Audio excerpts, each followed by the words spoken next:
संबंध। जिस स्थिति में सर्वत्र परिपूर्ण परमात्म तत्व का अनुभव जाता है, उस स्थिति की प्राप्ति के लिए आगे के 17वें श्लोक में साधन बताते हैं। तद्बुद्धया सदात्मानः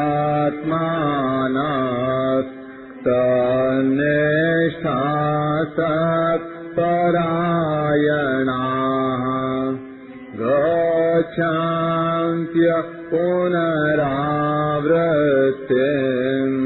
ज्ञान निर्धूतकल्मषाः। जिनकी बुद्धि तदाकार हो रही है, जिनका मन तदाकार हो रहा है, जिनकी स्थिति परमात्म तत्व में है, ऐसे परमात्म परायण साधक ज्ञान के द्वारा पाप रहित होकर अपुनरावृत्ति यानी परम गति को प्राप्त होते हैं। व्याख्या। परमात्म तत्व का अनुभव करने के लिए दो प्रकार के साधन हैं। एक तो विवेक के द्वारा असत का त्याग करने पर सत में स्वरूप स्थिति स्वतः हो जाती है, और दूसरा सत का चिंतन करते करते सत की प्राप्ति हो जाती है। चिंतन से सत की ही प्राप्ति होती है। असत की प्राप्ति कर्मों से होती है, चिंतन से नहीं। उत्पत्ति विनाशशील वस्तु कर्म से मिलती है और नित्य परिपूर्ण तत्व चिंतन से मिलता है। चिंतन से परमात्मा कैसे प्राप्त होते हैं, इसकी विधि इस श्लोक में बताते हैं। तद्बुद्धयः, निश्चय करने वाली वृत्ति का नाम बुद्धि है। साधक पहले बुद्धि से यह निश्चय करे कि सर्वत्र एक परमात्म तत्व ही परिपूर्ण है। संसार के उत्पन्न होने से पहले भी परमात्मा थे और संसार के नष्ट होने के बाद भी परमात्मा रहेंगे। बीच में भी संसार का जो प्रवाह चल रहा है, उसमें भी परमात्मा वैसे के वैसे ही हैं। इस प्रकार परमात्मा की सत्ता यानी होनेपन में अटल निश्चय होना ही तद्बुद्धयः पद का तात्पर्य है। तदात्मानः, यहाँ आत्मा शब्द मन का वाचक है। जब बुद्धि में एक परमात्म तत्व का निश्चय हो जाता है, तब मन से स्वतः स्वाभाविक परमात्मा का ही चिंतन होने लगता है। सब क्रियाएं करते समय यह चिंतन अखंड रहता है कि सत्ता रूप से सब जगह एक परमात्म तत्व ही परिपूर्ण है। चिंतन में संसार की सत्ता आती ही नहीं। तन्निष्ठा, जब साधक के मन और बुद्धि परमात्मा में लग जाते हैं, तब वह हर समय परमात्मा में अपनी स्वयं की स्वतः स्वाभाविक स्थिति का अनुभव करता है।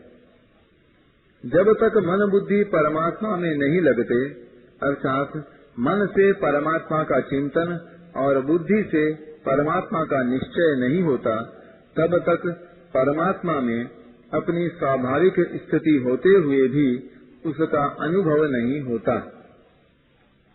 तत्परायणाः, परमात्मा से अलग अपनी सत्ता न रहना ही परमात्मा के परायण होना है। परमात्मा में अपनी स्थिति का अनुभव करने से अपनी सत्ता परमात्मा की सत्ता में लीन हो जाती है और स्वयं परमात्मा स्वरूप हो जाता है। जब तक साधक और साधन की एकता नहीं होती, तब तक साधन छूटता रहता है, अखंड नहीं रहता। जब साधकपन अर्थात अहम भाव मिट जाता है, तब साधन साध्य रूप ही हो जाता है, क्योंकि वास्तव में साधन और साध्य दोनों में नित्य एकता है। ज्ञान निर्धूत कल्मषाः, ज्ञान अर्थात असत के विवेक की वास्तविक जागृति होने पर असत की सर्वथा निवृत्ति हो जाती है। असत के संबंध से ही पाप पुण्य रूप कल्मष होता है, जिनसे मनुष्य बंधता है। असत से सर्वथा संबंध विच्छेद होने पर पाप पुण्य मिट जाते हैं। गच्छन्त्य पुनरावृत्तिम, असत का संग ही पुनरावृत्ति यानी पुनर्जन्म का कारण है। कारणं गुण संगोस्य सदसद योनि जन्मसु, असत का संग सर्वथा मिटने पर पुनरावृत्ति का प्रश्न ही पैदा नहीं होता। जो वस्तु एक देशीय होती है उसी का आना जाना होता है।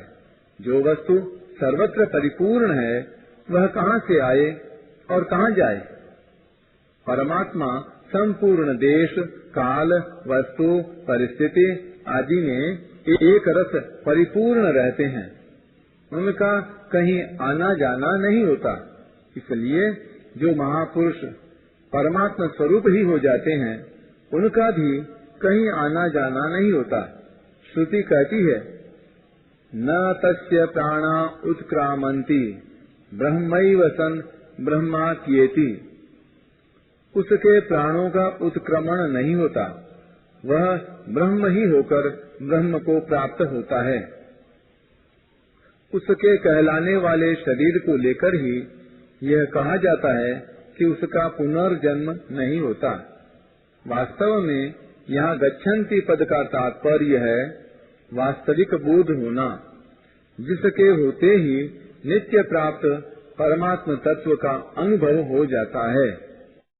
परिशिष्ट भाव, अस्वाभाविकता में स्वाभाविकता की भावना मिटने पर एक परमात्मा के सिवाय अन्य किसी की स्वतंत्र सत्ता नहीं रहती और साधक परमात्मा स्वरूप ही हो जाता है, जो कि वास्तव में स्वतः सिद्ध है। अतः उसके पुनः संसार बंधन में आने का प्रश्न ही पैदा नहीं होता। सर्गेपि नोपजायन्ते प्रलये न व्यथन्ति च।